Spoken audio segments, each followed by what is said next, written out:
Okay, now we're joined by Tina Griffin, the counterculture mom, for our weekly segment. Tina, thanks for joining us. Hey, thanks for having me. Well, we've got another couple of episodes of the big corporate attempt to change our values. The big corporations in this country are all in on breaking conservative values. They've gone full woke. And we have a commercial from Dole, which is basically about fruit cups, right?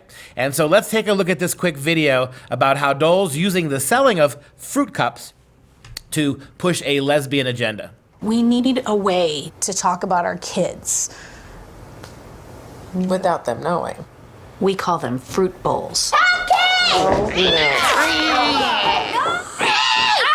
Was it your idea to have fruit bowls, or was it mine? That was yours. I don't think so. Well, the interesting thing there, at the end of it, neither one of them were able of having fruit bowls unless there was a man present or some aspect of a man present. But the thing that gets me about this, it's so unnecessary. First of all, it's not funny. They have 3 or 4 commercials in this vein. This is the only one that highlights a lesbian couple. It's just not funny. And the other thing I would say, where is the outrage from the left who's always fake outraged? Isn't the word fruit itself a expletive, an unfriendly way of characterizing all this? Yeah, you know what? There's 20 things I want to say about this right now. The only reason why I was laughing is I was thinking, is that the best they can do for writing a commercial? Because my 11-year-old son, Jake, could easily come up with a better written commercial in a matter of about a minute and a half. So that's where I was coming from on that one with the chuckle deal, because I tell you what, it made first thing on my mind when I saw that with the fruit bowls is we know about Pizzagate and pizza and Target selling that pedophilia promoted message on T-shirts. So it makes me question fruit bowls. What's associated with that? Is there some major cover-up we're going to find out a couple weeks from now? And it also makes me question, who are the people writing these commercials? Are they living this really not godly lifestyle and trying to promote their message? And then I'm thinking, if you want to be fair with everyone, because they're never fair with their messaging, where's a pastor talking about saving sex till marriage and abstinence, or a man and a woman getting married at the altar and having children God's way, and having Dole wrapped around that some way creatively? It's usually always one-sided. The thing that drives me nuts about this, Duke, is that parents, they can't watch every single commercial on every second that their kids are watching. So the kids are being exposed to this nonstop. There's no prior warning of this stuff. And we have this message going out there making it look hip, in, and cool.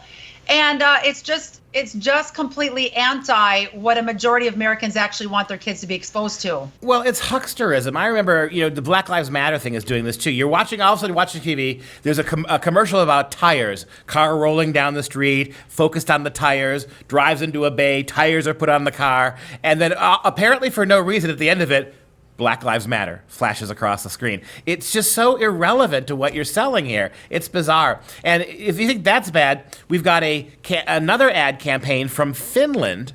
This is Finland, right, where you have the Burger King mascot and the Ronald McDonald mascot. By the way, 2 of the more creepy mascots in all of corporate culture. You have the Burger King mascot and the Ronald McDonald mascot kissing each other.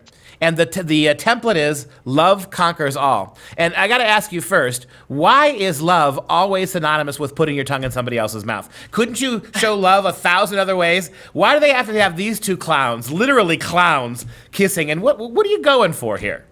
I mean, look at my hair. It says it all. It's sticking up on end right now because I don't even know where to go with all this. Everybody is talking about these ungodly messages right now and hammering home because Satan has little time left. Those are 2 creepy mascots. Now that you're talking about it, I can remember times when I was a child scared when I would see Ronald McDonald, plastic figurine, 6.5 feet tall. And now it makes me want to go back and look at the different taglines these restaurants used over the years, wondering if there's a hidden message behind that, which there probably is.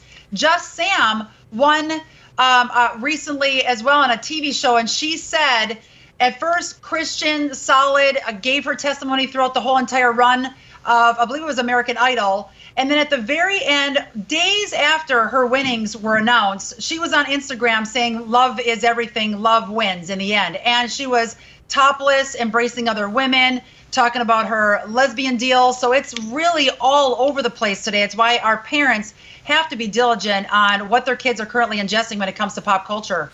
I mean, you could just sort of had them holding hands, I suppose. I mean, the message would have been the same, pandering. But I mean, the imagery here, and it makes you wonder why they targeted Finland of all places for this. I mean, is it cold over there? So cold over there that the tolerance levels are low? Is this a typical European country that's completely abandoned traditional values? It's just an odd choice. But in the short time we have left, Tina, go ahead and give us, where can all of our interested viewers find your information?